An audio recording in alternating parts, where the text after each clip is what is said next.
আজ আমাদের আদর্শের জায়গা ভিন্ন ভিন্ন হয়ে গেছে। খুব খেয়াল করে শুনবেন, মুসলমানের আদর্শের জায়গা এখন মোহাম্মদ রাসূলুল্লাহ না। আমাদের ইয়াং যারা, যুবক যারা, তাদের দিকে তাকালে হতাশ হতে হয়। আগামীর 10 বছর 20 বছরের বাংলাদেশ কত ভয়ঙ্কর হবে আল্লাহ পাকই ভালো জানে। কতটা ভয়ঙ্কর হবে। ঢাকা শহরের অলিতে গলিতে নেশার নেশা, এক একটার চেহারা কত নষ্ট হয়ে গেছে, তাকাইলে ভয় আর আতঙ্ক হচ্ছে। এই পরিমাণ অবস্থা, অথচ আমাদের কোনো সেটার বিরুদ্ধে অবস্থান নেওয়ার মতো রাষ্ট্র ইচ্ছে করলে এগুলো মুহূর্তেই শেষ করা যায়, এগুলো মুহূর্তে ধ্বংস করা যায়। যে জায়গাগুলোতে দেশের প্রত্যেকটা, যে দেশের বর্ডারের প্রত্যেকটা জায়গাতে কি নাই প্রহরী আছে না, কথা বলা আছে কিনা, এবং বহিরাষ্ট্র থেকে যে মালগুলো আমদানি হচ্ছে সেগুলো চেক করার জন্য সরকারের কি লোক নাই? নাই বলেন? স্থানীয় প্রত্যেকটা জায়গায় স্থানীয় প্রশাসন কি নাই? কি করবেন আপনি? যান প্রশাসনের, সেখানেও মাদক সেবক পাবেন কিনা, কথা বলেন, পাবেন কিনা? পাবেন। চোরাচালান করে সেখানেও আপনি প্রশাসনকেও পাবেন, সরকারি লোককেও কি পাবেন। তো কাকে দিবেন? যদি সরিষার ভিতরে ভূত হয়, ওই সরিষা দিয়ে ভূত তাড়ালে ভূত বাড়বে না কমবে? বাড়বে। এই জন্য আমার ভাইয়েরা, সুন্দর বাংলাদেশ, এই সমস্ত মানে যে পরিস্থিতি, আমাদের নাজুক পরিস্থিতিতে আমরা দাঁড়াইলাম, ইসলামী খেলাফা, ইসলামী ইমারত, ইসলামী শাসন ব্যবস্থা ছাড়া বিকল্প যত ভালো ভালো মানুষ এনে বসান, বাংলাদেশ কোনোদিন ভালো হবে না। আমার ভাইয়েরা, রবিউল আব্বাল চলতেছে, সময় শেষ হয়ে যাচ্ছে। রবিউল আব্বাল চলতেছে। রবিউল আব্বালকে আমরা কিভাবে গ্রহণ করব? এই মাস তো রাসূলুল্লাহ জন্মগ্রহণ করেছে, এই মাসে রাসূলুল্লাহ সাল্লাল্লাহু কি করেছেন? ইন্তেকাল করেছে। সুতরাং খুশি না? রাসূলুল্লাহ 12 রবিউল আব্বালে ইন্তেকাল করেছেন, এটা সুনিশ্চিত। আর 12 রবিউল আব্বালে তিনি জন্মগ্রহণ করেছেন, এটা মতানৈক্য সম্পূর্ণ। কেউ বলেছেন 8, কেউ বলেছেন 12, কেউ বলেছেন 4, কেউ বলেছেন 6, এক একজন এক এক ভাবে বলেছেন। 12 রবিউল আব্বালে তিনি সুনিশ্চিত জন্মগ্রহণ করেছেন, এমন কোন ঐতিহাসিক মানে নিশ্চয়তার সাথে বলতে পারেন নাই। এটা বলেছেন তিনি 12 রবিউল আব্বালে কি করেছেন? ইন্তেকাল করেছেন।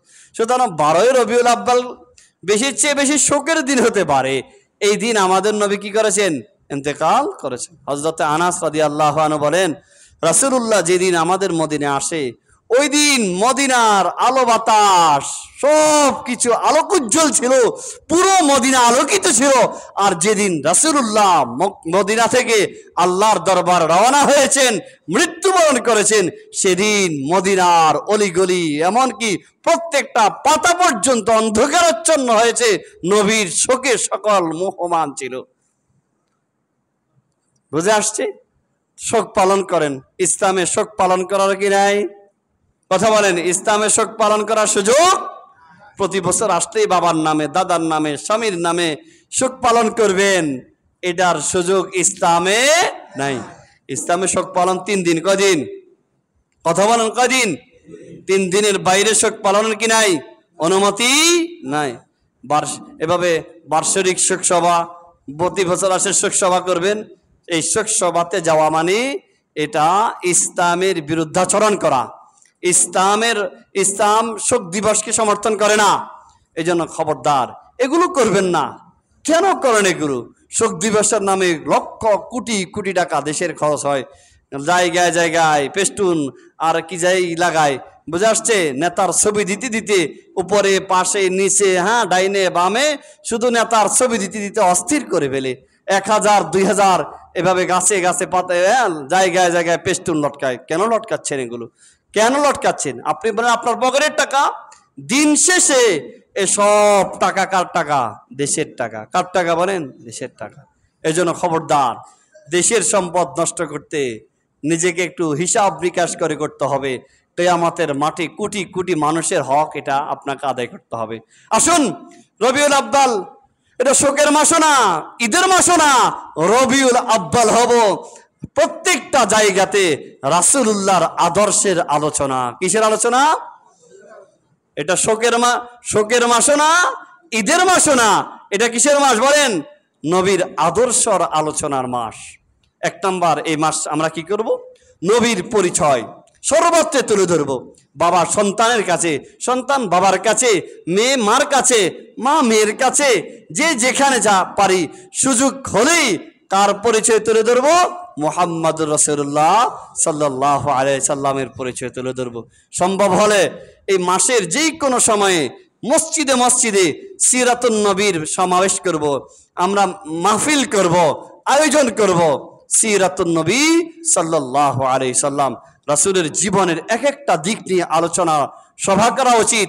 প্রত্যেকটা থানায় থানায়, প্রত্যেকটা বড় বড় মাঠগুলোতে যদি সম্ভব হয় এই সিরাতুন নবী কনফারেন্স হওয়া, সিরাতুন নবীর উপরে সেমিনার হওয়া, নবী আলাইহিস সালাতু ওয়াস সালামের জীবন বৃত্তান্ত নিয়ে আলোচনা, এটা করব আমরা।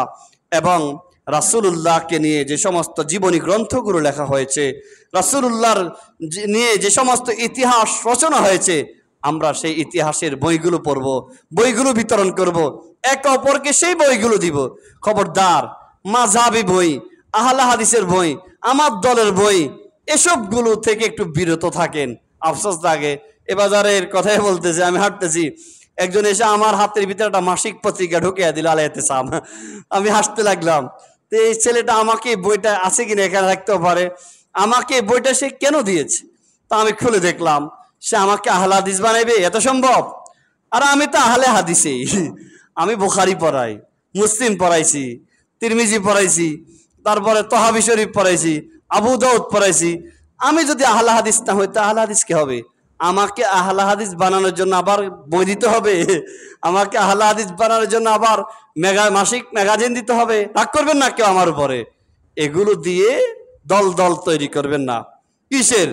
কোরআন যে এলাকাতে যে সুন্নাহ আছে এটাই বেস্ট, এটাই সুন্দর, এটাই নিরাপদ, এটাই আমাদেরকে একই ছাতার নিচে রাখবে। ঠিক কিনা বলেন আমার ভাইয়েরা? আসুন নবীর বইগুলো দিই, নবীর জীবন ইতিহাস, এই বইগুলো আমরা বিতরণ করি।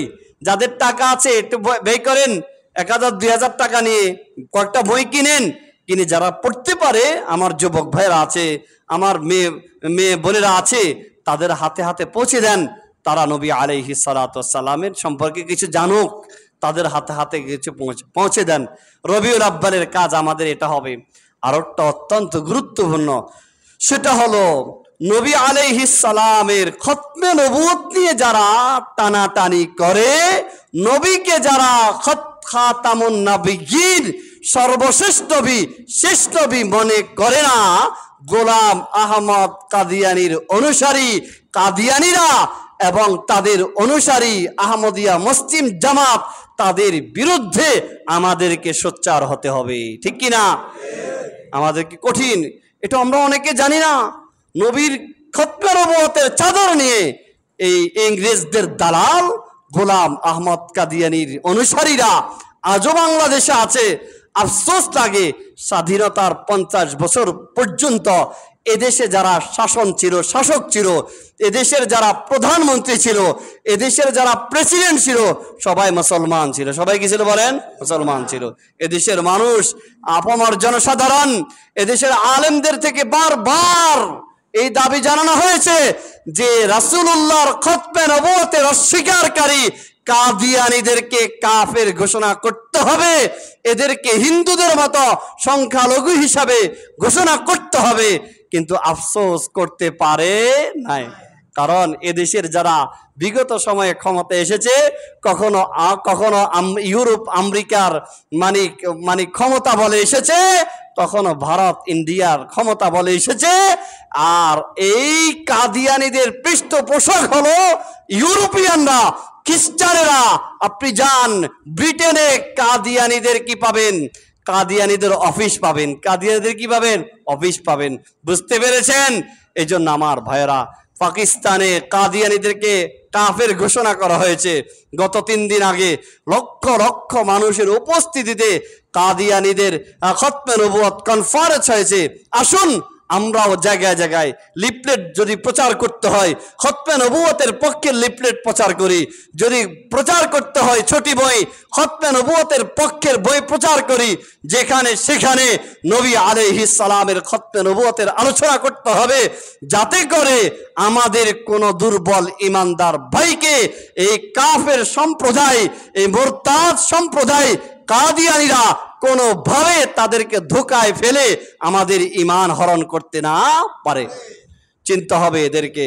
আমার ভাইরা আরেকটা কথা বলে শেষ করব, কাদিয়ানীরা মূলত কাফের না, এরা হলো মুরতাদ। এরা হলো কি বলেন? মুরতাদ। কাফের যারা, তাদের নিরাপদে থাকার সুযোগ ইসলাম দিয়েছে। যেমন হিন্দুরা কাফের, খ্রিস্টান কাফের, ইহুদিরা কাফের, এরা মুসলিম রাষ্ট্রে বসবাস করতে পারবে কিনা? পারবে।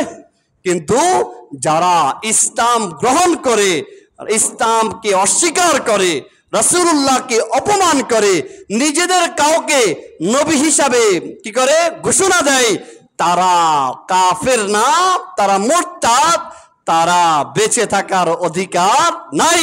রাষ্ট্রের প্রধান যিনি, তিনি তাদেরকে হত্যা করবে, তিনি তাদেরকে ইরতিদাদ হওয়ার কারণে হত্যা করবে। যদি খলিফাতুল মুসলিমিন হয়, আমাদের তো খলিফাতুল মুসলিমিন নাই, কারণ আমরা খেলাফত কায়েম করতে পারি না, আমরা গণতন্ত্র কায়েম করি, সেকুলারিজম ধর্মনিরপেক্ষতা কায়েম করি, জাতীয়তাবাদ কায়েম করি, সমাজতন্ত্র কায়েম করি। মুসলমান এসব তন্ত্রমন্ত্র কায়েম করবে না, মুসলমান খেলাফত কায়েম করবে। খেলাফতের যিনি প্রধান হবে তিনি খলিফা হবে, যেহেতু তিনি মুসলমানদের শাসক, এই জন্য তাকে খলিফাতুল মুসলিমিন বলা হবে। আর তার হাতে এই মুরতাদ যারা, খতমে নবুয়তের অস্বীকার যারা করবে, কাদিয়ানীদেরকে ধরে ধরে এনে তাদেরকে এভাবে হত্যা করবে। আর যদি হত্যা না করে, তাহলে জনসাধারণ যদি নবীর প্রেমে উজ্জীবিত হইয়া কোন কাদিয়ানীকে হত্যা করে ফেলে, কোন কাদিয়ানী গর্দান উড়িয়ে দেয়, তাহলে রাষ্ট্র এই মুসলমানের বিরুদ্ধে কোন আইনানুগ ব্যবস্থা নিতে পারবে না। প্রশ্ন হলো, উনি কেন আইন হাতে তুলে নিয়েছেন? উনি আইন হাতে এজন্য তুলে নিয়েছেন যেহেতু আইন আপনি বাস্তবায়ন করতে পারেন নাই। রাসূলুল্লাহ স্পষ্ট বলেছে, মান সাব্বা নাবিয়ান ফাকতুলুহু, যারা নবীকে গালি দেয় তাদেরকে হত্যা করা। এই হত্যার দায়িত্ব যিনি রাষ্ট্রপ্রধান তার, তিনি যদি না করেন, তাহলে সাধারণ পাবলিক মুসলমান যদি এই হত্যাকাণ্ড বাস্তবায়িত করে, তাহলে রাষ্ট্র তাকে জবাবদিহিতার সম্মুখীন করতে পারবে না। সুবহানাকাল্লাহ।